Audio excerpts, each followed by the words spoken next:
Hello എല്ലാവർക്കും നമസ്കാരം. ഇന്ന് നമുക്ക് ഒരു സ്പൈസി ആയിട്ടുള്ള ഗാർലിക് ചിക്കൻ റോസ്റ്റിൻ്റെ റെസിപ്പി കണ്ടാലോ. സാധാരണ ചിക്കൻ പ്രിപ്പറേഷനിൽ നിന്ന് വ്യത്യസ്തമായിട്ടുള്ള ഒരു റെസിപ്പിയാണിത്. ഇതിനകത്ത് നമ്മൾ കൂടുതൽ ഉപയോഗിച്ചിരിക്കുന്നത് ഗാർലിക്കിൻ്റെ ഫ്ലേവേഴ്സാണ്. പിന്നെ ഇത് വളരെ ഡ്രൈ ആയിട്ടുള്ള ഒരു പ്രിപ്പറേഷനാണ്.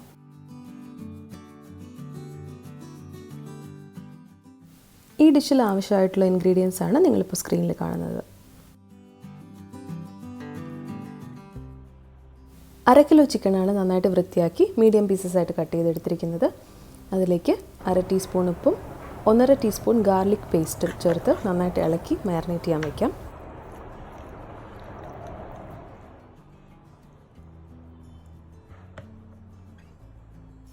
ഇനി നമുക്കൊരു പാനിലോട്ട് 2 വലിയ ടേബിൾ സ്പൂൺ എണ്ണ ഒഴിച്ചു കൊടുത്ത ശേഷം 2 വലിയ ടേബിൾ സ്പൂൺ ഗാർലിക് നീളത്തിലരിഞ്ഞത് ചേർത്ത് ഒന്ന് വഴറ്റാം. അതൊന്ന് വാടി വരുമ്പോൾ നമുക്ക് ഒരു വലിയ സവാള അരിഞ്ഞത് നീളത്തിലരിഞ്ഞത് ഇതുപോലെ ചേർത്ത് കൊടുത്ത് ഒരു മീഡിയം ഫ്ലെയിമിൽ വെച്ച് നന്നായിട്ട് മൊരിഞ്ഞ് വരുന്നവരെ വഴറ്റാം. ഒരു 1/4 സ്പൂൺ ഉപ്പും ചേർത്ത് കൊടുക്കുക. അപ്പോൾ ഉള്ളി ഇതുപോലെ നന്നായിട്ട് മൊരിഞ്ഞ് വരും. ഇനി നമുക്ക് ഒരു 1/4 കപ്പ് ക്യാപ്സിക്കം നീളത്തിൽ കട്ട് ചെയ്ത് വെച്ചത് ചേർത്ത് കൊടുത്ത് ഒരു ഹൈ ഫ്ലെയിമിൽ വെച്ചിട്ട് നന്നായിട്ട് വഴറ്റാം.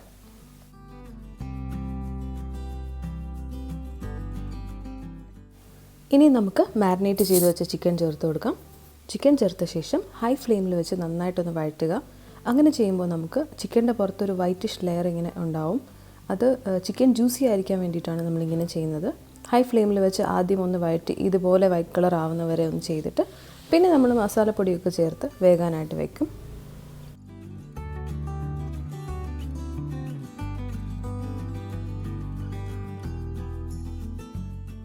ഒരു 10 മിനിറ്റ് നമ്മൾ ഫ്രൈ ചെയ്ത ശേഷം 1/4 ടീസ്പൂൺ മഞ്ഞൾപ്പൊടി, 1 ടീസ്പൂൺ കാശ്മീരി മുളക് പൊടി, പിന്നെ ഒരു 1/2 ടീസ്പൂൺ ഗരം മസാലപ്പൊടി, ഒരു 1/4 ടീസ്പൂൺ പെപ്പർ പൊടി ഇത്രയും ഇട്ട് കൊടുത്ത് വീണ്ടും നന്നായിട്ട് മീഡിയം ഫ്ലെയിമിൽ വെച്ചൊന്ന് വഴറ്റുക. അപ്പോൾ മസാലപ്പൊടികളും ഒന്ന് ചെറുതായിട്ട് ഫ്രൈ ആയി കിട്ടും.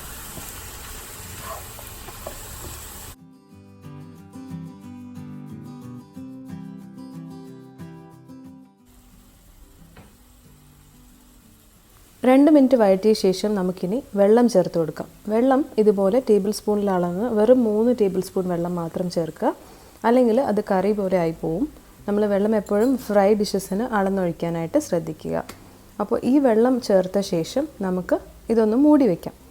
അപ്പോൾ ചിക്കൻ്റെ ഉള്ളിൽ നിന്നും വെള്ളം വിട്ട് ആ വെള്ളത്തിൽ തന്നെ നന്നായിട്ട് വെന്ത് കിട്ടും. ഒരു 20 മിനിറ്റ് സമയം നമുക്ക് ലോ ഫ്ലെയിമിൽ ഇതുപോലെ മൂടി വയ്ക്കാം.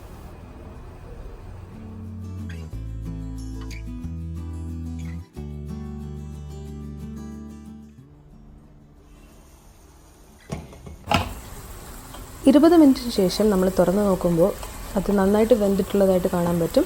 നോൺ സ്റ്റിക്ക് പാത്രമാണ് നിങ്ങൾ ഉപയോഗിക്കുന്നതെങ്കിൽ എന്തായാലും അടിയിൽ പിടിക്കാണ്ട് തന്നെ വെന്ത് കിട്ടും.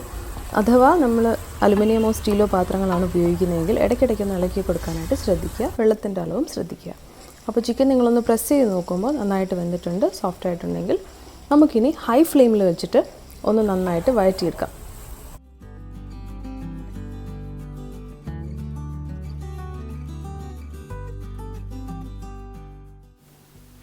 നിങ്ങളിപ്പോൾ കാണുന്നുണ്ടല്ലോ, നന്നായിട്ട് ഡ്രൈ ആയിട്ട് വരുന്നുണ്ട്.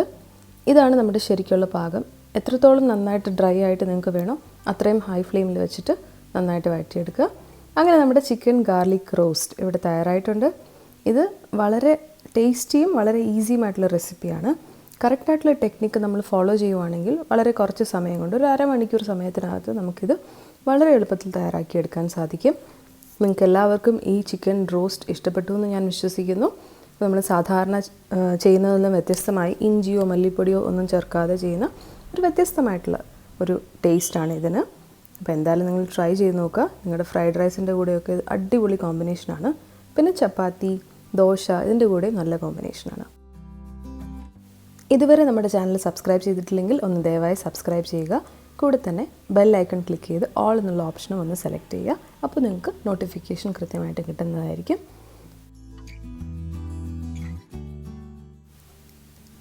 അപ്പോൾ സബ്സ്ക്രൈബ് ചെയ്യാൻ മറക്കരുത്. നിങ്ങളുടെ ഫ്രണ്ട്സ് ആൻഡ് ഫാമിലിക്കും ഷെയർ ചെയ്യാൻ മറക്കരുത്. നിങ്ങൾക്ക് ഈ വീഡിയോ ഇഷ്ടമായെങ്കിൽ ലൈക്ക് ഒന്ന് പ്രസ് ചെയ്തേക്കുക.